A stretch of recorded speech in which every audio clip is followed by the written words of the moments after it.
कौन था महाभारत का सबसे शक्तिशाली योद्धा, जो 1 मिनट में संपूर्ण युद्ध को समाप्त कर देने का रखता था पौरुष? क्यों भगवान कृष्ण ने दान में उसका सिर मांग लिया? कौन था महाभारत का प्रत्यक्षदर्शी न्यायाधीश, जिसने संपूर्ण महाभारत को अपनी आंखों से देखा था? इस प्रकार के विभिन्न प्रश्न हमारे दिमाग में आते रहते हैं, पर इन प्रश्नों का उत्तर हमें नहीं मिल पाता है। लेकिन आज हम इस वीडियो के माध्यम से इस तरह के अनेक प्रश्नों के उत्तर को जानने का प्रयास करेंगे। तो चलो जानते हैं। तो जैसा कि हमें पता ही है, पांडवों और कौरवों के बीच कुरुक्षेत्र में महाभारत का युद्ध लड़ा गया था। एक तरफ थे युधिष्ठिर, अर्जुन, भीम, नकुल, सहदेव, तो वहीं दूसरी तरफ दुर्योधन, दुशासन, सौ भाई। जहाँ पांडव के पास श्री कृष्ण थे, तो वहीं कौरव के पास गुरुद्रोण से लेकर भीष्म पितामह तक और कर्ण से लेकर नारायणी सेना तक सभी कौरव के पास थे।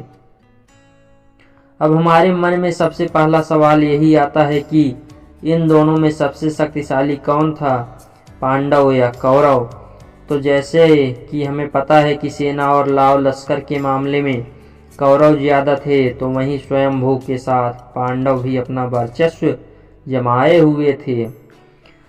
तभी एक और वीर का आगमन हुआ, जिसका नाम बर्बरीक था। जब उससे पूछा गया कि आप किसकी तरफ हो, तो उसने जवाब दिया कि जो पक्ष हारता हुआ दिखाई देगा, उसी की तरफ से मैं लड़ूंगा।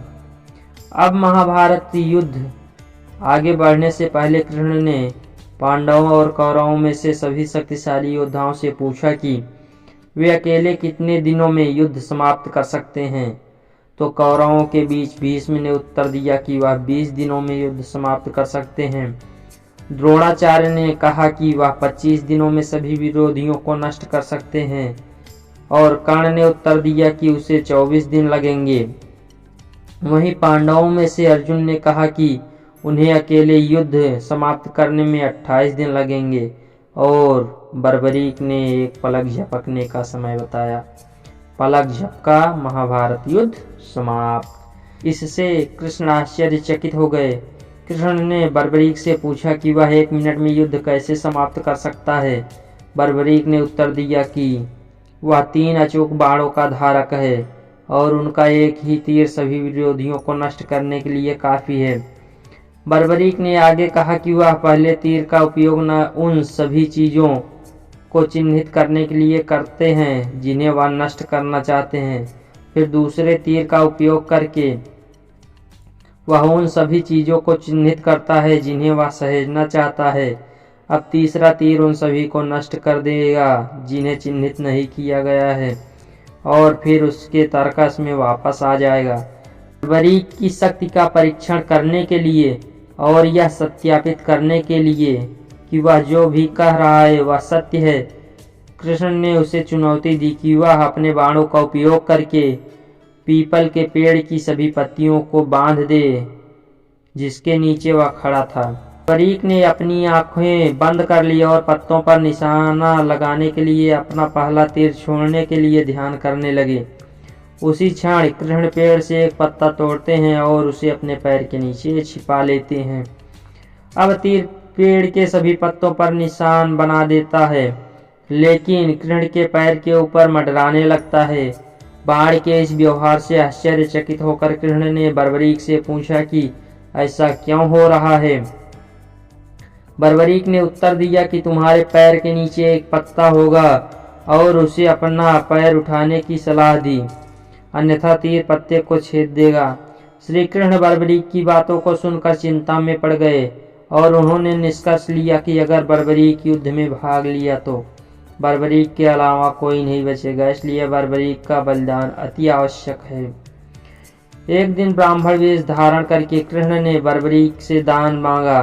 बर्बरीक ने उन्हें जो कुछ भी चाहिए देने का वचन दिया। तब कृष्ण ने बर्बरीक से उसका सिर मांगा। यह सुनकर बर्बरीक आश्चर्यचकित रह गए और उन्हें कुछ अजीब लगा। उन्होंने ब्राह्मण से अपनी असली पहचान बताने को कहा। तब कृष्ण ने बर्बरीक को भगवान विष्णु का दिव्य रूप दिखाया। दिव्य रूप देखने के बाद वह भगवान कृष्ण को अपना सिर देने के लिए तैयार हो गया। लेकिन अपने सिर का बलिदान देने से पहले वह कृष्ण से पूरी लड़ाई देखने की अपनी इच्छा पूरी करने के लिए कहता है, क्योंकि वह युद्ध में भाग लेने में सक्षम नहीं है। कृष्ण इस बात पर सहमत हो गए। बर्बरीक ने अपना सिर काटकर कृष्ण को दे दिया। भगवान कृष्ण ने बर्बरीक का सिर एक पहाड़ी की चोटी पर रख दिया, जहां से वे पूरा युद्ध देख सकते थे। युद्ध समाप्त होने के बाद पांडव इस बात पर बहस करने लगे कि उनमें से सबसे बड़ा योद्धा कौन है और कौरवों के खिलाफ उनकी जीत के लिए कौन जिम्मेदार है। कृष्ण ने पांडवों को सुझाव दिया कि वे बर्बरीक के सिर से पूछें कि उनकी जीत के लिए कौन जिम्मेदार है। बर्बरीक निर्णय करने के लिए सर्वश्रेष्ठ व्यक्ति है, क्योंकि उसने पूरा युद्ध देखा है। बर्बरीक को प्रत्यक्षदर्शी न्यायाधीश भी कहा जाता है। बर्बरीक उत्तर देता है, मैं केवल 2 चीजें देख सकता था। एक, दिव्य चक्र युद्ध के मैदान में चारों ओर घूम रहा था, जो उन सभी को मार रहा था जो धर्म के पक्ष में नहीं थे। दूसरी देवी महाकाली थी, जिन्होंने युद्ध के मैदान में अपनी जीभ फैलाई और अपने बलिदान के रूप में सभी पापियों को भस्म कर दिया। तब पांडवों को एहसास हुआ कि वे दुनिया को अधर्म से मुक्त करने के कार्य को पूरा करने के लिए केवल साधन मात्र हैं, या भगवान विष्णु और देवी महामाया ही थे जो वास्तव में उनकी जीत के लिए जिम्मेदार थे। इतनी सारी बातें सुनने के बाद मन में एक प्रश्न बार बार आ रहा होगा, आपके आ रहा है या नहीं, पर मेरे तो आ रहा है कि आखिर बर्बरीक है कौन, इसके पिता कौन है, इसकी माता कौन है, या कहाँ से आया। तो आइए इसके बारे में भी जानते हैं। बर्बरीक घटोत्कच और अहिलावती पूर्व मौरव का बेटा और भीम और हिडिंबा का पोता था। वह भगवान शिव का बहुत बड़ा भक्त था। अहिलावती उनकी माता होने के साथ साथ उनकी गुरु भी थी। उन्होंने बर्बरीक को युद्ध कला की शिक्षा दी। भगवान शिव ने उससे प्रसन्न होकर उसे 3 नचोक बाण दिए। चूंकि वह 3 शक्तिशाली बाणों का वाहक है, इसलिए उसे 3 बाणधारी के नाम से जाना जाने लगा। इसके अलावा अग्नि के देवता ने उसे वह धनुष दिया जो उसे तीनों लोकों में अजेय बनाता है।